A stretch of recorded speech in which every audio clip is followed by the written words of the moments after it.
The press conference at Ellington Maritime's atrium was nearly done when a reporter asked the question again. Margot Ellington, the CEO, paused at the podium. Above the marble floor, 40 feet up, a man in a gray work jacket stood on a maintenance ladder, replacing a bulb in the chandelier. Hayden Wexler, widower, one child, facilities. Margot's eyes found him. She answered into the microphone, looking up at him directly. I have said it before. I will say it again. I do not marry men who already have children. Some sentences are written before you arrive. Hayden did not move. The atrium emptied in slow waves. Reporters folded tripods, packed cables, traded business cards near the brass doors. The marble floor, polished that morning, took the prints of their shoes and gave them back. Margot stayed at the podium another moment after the official portion ended. She did not look up. Hayden came down the ladder one rung at a time. He did not hurry. At the bottom he folded the ladder, lifted his tool bag, and walked the long diagonal across the floor toward the service hallway. His shadow passed across hers near the center of the atrium. Neither moved. He drove a 14-year-old pickup out of the staff lot and turned north toward Wagoner Terrace. The radio stayed off. At a red light on Rutledge Avenue, his hands tightened on the wheel once, then loosened. He picked up Jude from the after-school program at 3:20 and asked about a spelling test. Jude said he got absence wrong by one letter. Hayden said that was a hard one. By 8 that evening, a clip 19 seconds long had begun to move on Charleston Twitter. The framing was tight. The CEO's face was not in it, only the man on the ladder, with his back to the room, holding a bulb in his right hand, motionless from the moment the question began until the words finished. The caption ran in white text along the bottom.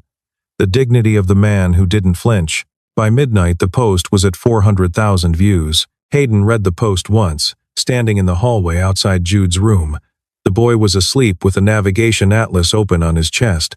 Hayden closed the phone. He considered what attention of any kind could cost. He had moved Jude across 2 states to get to Charleston. He had built the cover here with care. One viral clip was the kind of thing that ended covers. He stood there for a long time. Then he walked to the kitchen, set the kettle on, and did not leave. In a glass office 20 floors above King Street, Margot watched the same clip on mute. She watched it 3 times. She was not looking at herself. She was looking at the man behind her, at the bulb in his hand, at the absolute stillness of his shoulders. She tried to name what she had felt when she looked up. She could not. In the morning, her communications director laid out 3 options. Apologize on camera. Stay silent and ride out the cycle.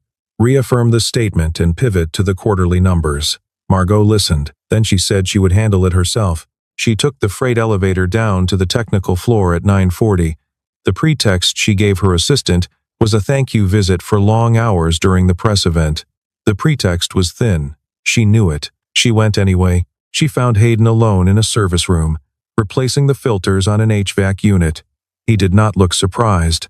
He did not look anything. I owe you a private conversation, she said, about what I said in public. He kept his hands on the bracket.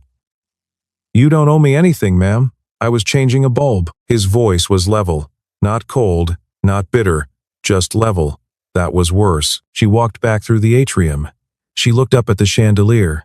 The bulb was bright and new. At the end of the day, Delphine Marrow knocked once at her office door. She set a brown envelope on the desk. Don't sign anything Ford sends you this week, she said. I'll explain when I can. Margot opened the envelope after Delphine was gone. Inside was a photocopy of an internal report dated 2007. At the bottom, in handwriting she had not seen in 23 years, was her father's signature. The building was nearly empty by 9 in the evening. The cleaning crew had finished the lobby. 2 security guards traded shifts at the front desk. Margot stayed in her office, working through a quarterly review packet that should have taken her 2 hours and was taking her 6. When she sent a 3rd document to the printer down the hall and got the access denied tone in return, she did not call IT. She picked up the file, took the stairs down to the technical floor, and went to the freight printer. It was the only one still spooling. Hayden was closing the workshop when she came in. He was not on a ladder this time. He was just a man at the end of a shift, sleeves rolled. The inside of his right forearm scraped from a wall bracket. He did not greet her by name. He nodded once, set down a wrench, and moved a stack of conduit off the work table so she had a place to set her papers. Coffee, he said. She had not expected the question. If you have some. He poured from a stainless thermos into a chipped white mug. No sugar offered. She took the mug and drank. The coffee was strong and a little burnt, the way coffee gets when someone forgets the pot for an hour. She set the mug down next to a green spiral notebook. The notebook was open to a page of handwritten notes. She did not pick it up, but she saw the shorthand. Case numbers in federal docket format, a column of dates in 2022. A name circled twice, Calwell. She turned her face away from the page. "Where did you study engineering?" she asked. Hayden did not look up from the schematic he was rolling. "I didn't," he said. "I studied law." She waited. Department of Justice, fraud section. Port and maritime work, mostly. "I left 3 years ago. After my wife passed." He said it the way a man says a fact about the weather. He did not say why he had taken a facilities job after the Department of Justice. He did not say why he had taken it at Ellington Maritime. She did not ask. He looked at his watch. "I have to get Jude from piano." She nodded. He pulled on a jacket worn smooth at the cuffs and left her with the printer. The 2007 file was 41 pages. She watched it spool, one sheet at a time, the way you watch something you do not yet know how to hold. Halfway through, the name Rutherford Calwell appeared in a wire transfer authorization. It appeared again on page 19. Again on page 33. She gathered the pages and walked back through the building toward the front lobby. She would have walked past the bench by the elevators, except that the boy was on it. Jude was reading the navigation atlas open on his knees. He looked up when she stopped. He did not seem surprised. "You're the lady from the screen," he said. She did not sit. She was not sure she could. "My dad said you were brave," he said. "He said most people don't say things to your face." He didn't think it was about him. She did not know how to answer a child speaking about a thing he should not have had to see. Hayden came around the corner with his keys in his hand. He took it in at a glance and put his hand on Jude's shoulder. "Time to go, bud." Before they walked away, Jude reached into his coat pocket and held something out. A small stone, gray-blue, smooth all the way around. "This one matches the gray you wear," he said. "It's a good one." He did not wait for her to thank him. He walked off with his father. In her car at a red light on Calhoun Street, Margot opened her phone. The clip was at 400,000 views. The top comment, from a verified Charleston journalist, read, "Does anyone know who the man on the ladder was?" She did not reply. She took a screenshot. 2 days later, the quarterly review convened in the boardroom at 10. Margot put the audit motion on the table herself. She framed it in 3 sentences. The North Charleston terminal acquisition had closed at a number she could not reconcile against the prior quarter's cash position. She wanted an independent review of the wire ladder. She wanted it before the next filing. Ford Caldwell did not object loudly. He never did. He sat at her right hand, hands folded, and said the company was at a delicate moment with its stock and that an unnecessary external audit would signal instability to the rating agencies. 3 of the 7 board members nodded as he spoke. 2 of them had been seated within the last 14 months. Both had been introduced by him. The vote was 4-3. Margot lost. In the hallway afterward, Calwell walked her halfway to her office. He did not raise his voice. "I watched the clip," he said. "The man on the chandelier. Have you thought about how that lands for us? A quiet resolution would be a kindness to everyone." He smiled when he said kindness. She did not answer. She kept walking. In her office, she closed the door and pulled up the vendor records. The system gave her the standard error. Access limited.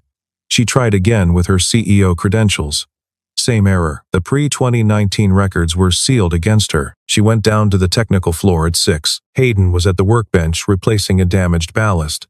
He looked up once, then back at his hands. "I have a problem," she said. She did not ask for help. She gave him room to refuse. He did not refuse. He wiped his hands on a rag, walked her over to a second terminal, and pulled up the facility's access logs. "Badge entries to the file room," he said. "Time-stamped, independent of the main vendor database. If a system administrator changed records, they had to physically swipe in, unless they used a service account. Look at the unusual swipes first." She did not ask how he knew this. She did not ask why he was helping. He pulled up a stool for her at the terminal. "If you want plausible deniability," he said, "don't sit in this chair." She sat. They worked for an hour and 40 minutes without talking much. He brought her water once. She nodded thanks. The pattern came clear in the second hour. 3 audit files. each accessed and modified between 1:50 and 2:15 on the last Tuesday of 3 consecutive months, each time from Ford Calwell's administrator account, each time without a corresponding badge swiped to the file room. She sat back in the chair. She did not say anything. He let her sit. When they walked out to the staff lot, Jude was asleep in the back seat of the pickup, cheek pressed against a backpack. The truck's heater was running. Margot looked at the boy through the window. Something in her shifted. She did not name it. Hayden closed his door softly. "Sunday," he said. "Folly Beach. Jude wants to show you where he found that stone." He said it the way you mention a thing to a colleague, but he waited a beat too long for her answer. "I'll check my calendar," she said. They both knew what that meant. She called Delphine from her car at 9 that night. The call went to voicemail. She drove past Delphine's building on the way home, slower than she needed to. The lights in the corner unit on the 3rd floor were on. They stayed on past midnight. Margot watched them once in her rear view as she turned onto Broad Street and went home. Sunday at 3. Folly Beach. Margot parked 20 yards down from where Hayden's pickup sat. She did not get out of her car for 10 minutes. She looked at her own hands on the wheel and waited until the small muscles in her shoulders agreed to release. When she walked down the access path, Jude was already on the wet sand with a plastic bucket. He waved at her with the seriousness of an air traffic controller. "Stones first," he said. "Then shells. Stones are harder." He showed her the rules. Round, dull at the edge, nothing sharp, nothing too dark. He held one up against the gray sky as a comparison standard. "This is the wrong kind," he said. "Too rough. You can tell because of the edge." He set it down with great care, as if rejecting it kindly. Margot listened the way she listened in a board meeting. Hayden stood a few yards back, hands in his coat pockets, the coat worn through at the cuffs. He was watching her listen. She laughed once, a small, real laugh. Hayden caught it. She caught him catching it. Both of them looked at the water. After half an hour, Jude ran ahead along the tide line, a stone in each hand. Hayden fell into step beside her. They walked 30 yards before he spoke. "Why CEO?" he said. She thought about a corporate answer and discarded it. "Because no one else could be trusted to keep my grandfather's company," she said. He built it on the assumption that the family would hold it. "I am what is left of the family." He nodded. He understood without comment. He had, she realized, understood the answer before he asked. "Why this job?" she asked. He looked at the water. "It lets me be close to my son. And it's quiet enough to think." He did not say the other half. She did not press. A long way down the beach, near the pier, a man with a telephoto lens lowered the lens after the 3rd shot. Hayden saw him before Margot did. He did not change his expression. He shifted his stance by a quarter turn, his shoulder coming between Margot and the line of sight, and bent to pick up a piece of driftwood, as if examining it for Jude. Jude saw the driftwood and ran over. The photographer left after another minute. Margot had seen the shift. She did not comment. On the drive back, Jude fell asleep in the back seat of the pickup with the bucket on the floorboard. In the parking lot near the access path, Margot's sedan sat next to Hayden's truck. "Thank you for coming," he said. "I owe your son a thank you," she said. "For the stone," he nodded. Neither of them stepped closer. In her car, on the bridge back to the peninsula, her phone buzzed twice. A local Charleston culture blog had posted a piece 8 minutes earlier. The headline read, "CEO Ellington spotted with chandelier man at Folly Beach." The photograph was the one taken from the pier. Margot's face was clearly identifiable. Hayden's was turned just enough that you could not see his. She gripped the steering wheel. The leather was cool and real. She did not text anyone. She drove home and put the gray-blue stone on the windowsill of her apartment, where it caught the streetlight. She did not yet know that Caldwell had assigned a man to her. She suspected it. She would know within 48 hours. Monday morning at 11, an emergency board session that Caldwell convened with 24 hours' notice. He had a folder in front of him when Margot walked in. He opened it before she sat. "This is Hayden Wexler," he said. "Until 3 years ago. An attorney with the Department of Justice. Fraud section. He left during an internal review I have not been able to fully reconstruct. His wife died in a single-car accident on Route 17 in 2022. The investigation closed without findings. He has been employed by this company for 2 years and 11 months in facilities management." He set down the folder. "I raise this because the company's CEO appeared in a viral clip last week. The CEO then made a public statement at that event.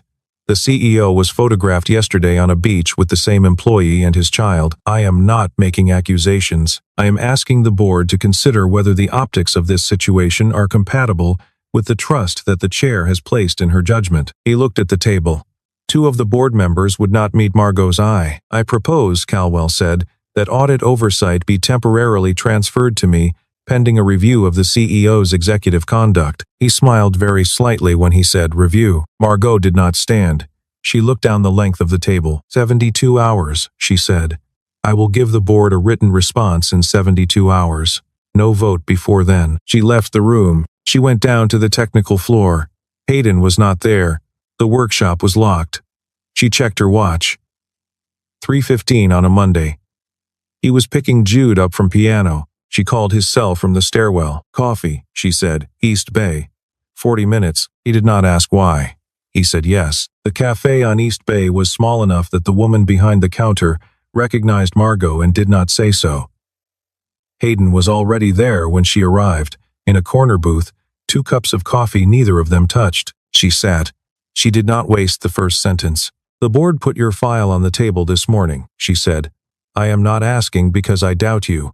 I am asking because I do not want to hear it from Ford Calwell. He looked at her a long time. She had seen him look at the chandelier with the same expression. Calm. Almost still. I'll tell you, he said.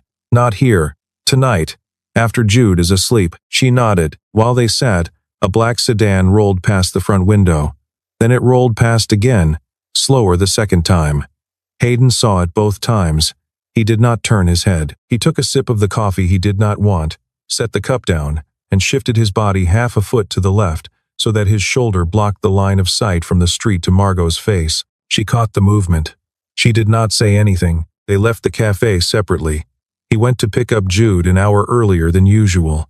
She drove the long way around the peninsula and watched her mirrors. She did not see the sedan again. That did not mean it was not there. Hayden parked 1 block from her building and walked the last 200 yards. He did not bring anything. He did not need to. Her apartment was small and uncluttered. A long oak table separated the kitchen from the living room. She had set out 2 cups, a teapot, no food. He sat with his back to the door, the way she would have sat if she were him. The tea cooled while he talked. My wife was Anna Wexler, he said, financial reporter for the Beacon Atlantic. She had been working on a money laundering ring routed through container traffic at the port of Charleston for almost a year. I was working the same ring from the federal side, out of Atlanta. We did not share notes. We could not. She was 3 days from filing the story. He paused. She died on Route 17 on a Tuesday night. Single car. The investigators called it driver fatigue. The car had been serviced 6 days earlier. The mechanic was not available to interview when I asked. He had moved to Florida that month. Margot did not speak. I left the department 4 months after she died, he said. My name had been leaked internally. Continuing the case meant Jude was reachable. I made the only choice I could make. He took a sip of the tea. I came to Charleston on purpose. The ring ran through this company's containers. I did not know whether you were involved. I knew one name for certain. Rutherford Calwell. She did not flinch. He put a folded printout on the table and smoothed it once. This was the last draft email Anna sent. To her editor, she never sent the next one. The story would have been filed off the source identified here. She gave the source a code name. I read this email 400 times in the last 3 years. I read it again last week. After Delphine Merrow gave you that envelope, she looked at the printout. The code name was a single word. It's her, he said. Delphine was Anna's source. Delphine has been silent for 3 years. Margot put her hands flat on the table, palms down. She did not cry. She did not move for a long time. I made a vow on the record, she said. I want you to know. I did not make that vow to you. He did not answer with words. He set his right hand on the table next to hers. He left a space between them. The space was no wider than the side of a thumb. Less than an inch. He did not close it. They sat there. The tea cooled the rest of the way. The street outside her window was quiet.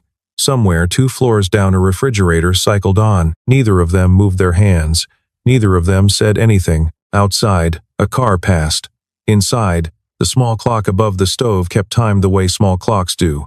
The space between their hands stayed exactly the size it was. Margot was at Delphine's door at 6:40 in the morning. Delphine opened the door in a long blue robe. Her eyes were swollen the way eyes get when a person has been crying without sound for hours. "Come in," Delphine said. She had been expecting her, though not at this hour. Margot did not accuse. She sat in the armchair by the window. She said one name, Anna Wexler. Delphine's knees went. She caught herself on the edge of the sofa and sat down hard. She talked for a long time about the 3 envelopes she had passed to Anna in 2022, container manifests with serial numbers that did not match the customs filings, internal memos on a shell company called Tidewater Holdings, and a wire ladder she had photocopied in her own office at 2 in the morning over the course of a month. About the call she got from the Beacon Atlantic 3 days before Anna's deadline, telling her Anna had been killed in an accident on 17, about her granddaughter Eliza at the College of Charleston, then at the Medical University, then at residency, every step paid by a fund Ford Caldwell controlled, about the math she had done at her kitchen table the week after Anna died, and what she had chosen. "I thought he would never find Charleston," she said. "I thought we were safe from him at least." Margot did not interrupt. When Delphine was empty, she went to the bedroom and came back with a small flash drive. She set it on the coffee table. "All of it," she said. "Anna's files. Plus what I have kept since." Margot took it to her own laptop and plugged it in there in the living room.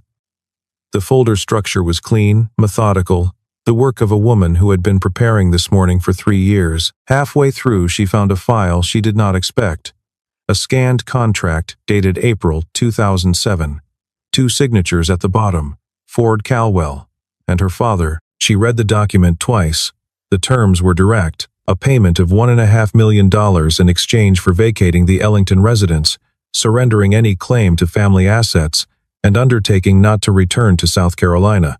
Her father had signed it. He had not left her mother for another woman. He had been bought. Margot sat with the laptop on her knees for a long time. The vow she had spoken into the microphone last week. The vow she had carried for most of her life. It had been built on a story arranged by the same man, who was now trying to push her out of the company. She closed the laptop. She picked up her phone. She called Hayden. She said one sentence. "You were right, and I was wrong about more things than I knew, including my father." He asked if she was safe. She said yes. He said he was on his way. When he came, she was standing at Delphine's living room window watching a delivery truck unload across the street. She did not turn right away. He stopped one step behind her. "I need your help," she said, not turning. "Not because I'm afraid. Because I want to do this the right way." "Then we do it the right way," he said. The plural arrived gently. She heard it. They went out together. Delphine stood at the open door, her hand on the frame. 3 years of fear were not gone from her face, but they had moved. "Your mother would be proud," she said. Margot did not trust her voice. She nodded once and walked to the car. 48 hours before the board reconvened, they moved their work to Margot's apartment. The office on King Street was not safe. Her email had been quietly mirrored at some point in the last 6 months. They worked at her kitchen table with the blinds half drawn. Hayden called a name from his old life. Patrice Lindholm. She had been a deputy assistant attorney general in Atlanta when he left. She still was. He did not call her at the office. He called her cell at 7:15 in the morning. He spoke for 90 seconds. He did not promise her anything. He did not ask her to promise anything. He told her a package was coming through a secure channel by 10, and she should look at it before lunch. She said she would. He was not a lawyer anymore. He still knew how to hand a piece of evidence to the right person at the right hour. Margot worked on her own ladder. She drafted 3 memoranda, one to each of the 3 board members she could still count on. Each memo was different. Each said exactly enough. None of them gave any one of those board members enough information to make him a target. The second night, Hayden brought Jude over. Their apartment was not safe anymore. He had checked the wiring of the hallway camera that morning and found a splice. He did not tell Jude. He told Jude they were having a sleepover at the Lady with the Stone. Jude was asleep on the couch under a blanket by 8:30. Margot tucked the blanket over his shoulder. Hayden watched her from the kitchen doorway. Neither of them stepped toward the other. The quiet stretched for 10 or 12 seconds, and then a kettle clicked off, and Hayden poured 2 cups. They did not say anything important that night. They did not need to. At 11 that night, Hayden's old colleague called back. The package had reached the right desk. The Atlanta office had opened a preliminary file. There would be no announcement until things moved further. He thanked her and hung up and did not tell Margot until morning. He did not want the relief to settle in her shoulders before she walked into the boardroom. At 4:11 on the morning of the board meeting, the camera in the hallway outside Margot's apartment went offline. Hayden saw the gap in the recording when he checked the feed at 5. He did not wake Margot to tell her. He carried Jude out the back door of the building at 5:20, wrapped in his coat, and drove him to the house of a retired investigator in Mount Pleasant. Sam Drennan had taught Hayden surveillance evasion at Quantico 15 years earlier. He did not ask any questions. He nodded once and took the boy inside. Hayden came back to Margot's apartment at 6:40. She was already dressed. They left together. In the car on the bridge toward downtown, at a red light, he put his right hand on her wrist. He held it there for 3 seconds. He said nothing. She did not pull away. She did not look at his hand when he lifted it. She looked at the road. The light turned green. The boardroom at 11 o'clock the next morning. Ford Calwell sat at the head of the table, his folder open in front of him, the same one he had used 3 days earlier. The 7 board members were in their seats. 2 assistants stood at the back. The blinds were open to King Street. Margot did not enter alone. Delphine walked in behind her with a stack of bound documents under one arm. Behind Delphine came 2 outside counsel from Atlanta in dark suits. Patrice Lindholm had not come herself, but she had sent her 2 best. They sat down without being introduced. Calwell began to speak. Margot set a single sheet of paper on the table.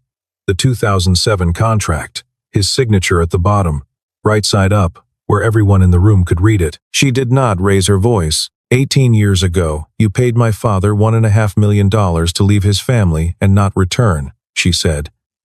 3 years ago, you paid a much higher price to make a reporter disappear. Today, you are going to sign your resignation in front of these 3 attorneys, or I send all of this to the United States Attorney's Office in Atlanta by noon. He tried pressure. He talked about the stock. He talked about jobs at the North Charleston terminal. He talked about the family name and what it would mean to her grandfather. He talked for almost 2 minutes. She did not respond. She slid the paper 1 inch closer to him. Old Whitfield stood up first. He had been at her grandfather's side in 1978. He pushed back from the table without saying anything and walked to the wall by the window. The second board member stood within 30 seconds. The third, after a longer hesitation, stood too. They formed a small line by the window, like men declining to be photographed. Calwell looked at them. Then he looked at the attorneys from Atlanta. Then he looked at his pen. He signed. The outside counsel had the resignation pre-drafted. They had the conflict of interest acknowledgement. They had the surrender of corporate authority. He signed all 3 in the order they put them in front of him. When the attorneys escorted him out of the room, Margot did not watch him go. She looked out the window into the hallway beyond. Hayden was there, hands in the pockets of a gray work jacket worn at the cuffs. He was not in the room. He did not need to be. He had stayed where he was useful, 2 doors down, where he could see both ends of the hall. He met her eyes through the glass and nodded once. The papers were filed by the close of business. The press release went out at 4. By the end of the day, the federal investigation in Atlanta had moved from a preliminary file to an open case. 6 weeks later, Charleston had moved into early autumn. The light had thinned, the air had gone clean, the breeze off the harbor carried the smell of the marsh in the evenings. The federal investigation had been formally opened. Ford Calwell was under house arrest pending indictment, with his passport surrendered and his accounts frozen. Ellington Maritime stock had taken a hit for 10 trading days and then recovered. Margot was still the CEO. Delphine was still corporate secretary. She had moved her desk nearer the window of her own accord, and no one had questioned it. Margot had given a second press conference. She had held it in the same atrium where she had given the first. She had not apologized. She had read 1 sentence into the microphone and then stepped down. The sentence was, "Some sentences are written before you arrive. Most of them are wrong." The chandelier overhead had been rebulbed by someone else weeks earlier. Sunday afternoon, Folly Beach, 3 o'clock. Jude had decided that Margot needed to learn the 5 types of seashell. He had a system. He laid them in a row on a piece of driftwood. He pointed at each one and said its name twice. Margot listened with the same focus she gave a board meeting. Hayden walked a few yards back. He did not rush to catch up. They returned to the cars when the sun was halfway down. Jude climbed into the back seat of the pickup and was asleep before the truck pulled out of the lot. Margot and Hayden stood at the tailgate. Their shoes were full of sand. They had set them on the asphalt. He looked at her. "You can still hold that statement," he said. "Nobody has to walk it back for you." "I don't hold things that aren't true anymore," she said. He extended his hand. "Open, palm up." She put her hand in his. The inch between them was gone. They stood there. The boy slept in the truck. The sky was turning the color of the inside of a shell. Delphine had begun, that month, to walk the perimeter of the cemetery in Magnolia on Saturday mornings. She did not say why. Margot did not ask. Some things did not need to be asked. They drove back across the bridge that evening, the truck behind her sedan, the windows down. At a red light at the foot of the bridge, Margot looked in her rear view and saw Hayden looking at her. He did not smile. He did not need to. Neither of them had been looking. Neither of them had chosen any of this, but some sentences, once written, can be unwritten quietly, in a parking lot at the edge of the sea, by two people who finally told each other the truth. On the windowsill of an apartment in Wagoner Terrace, a gray-blue stone caught the last of the light.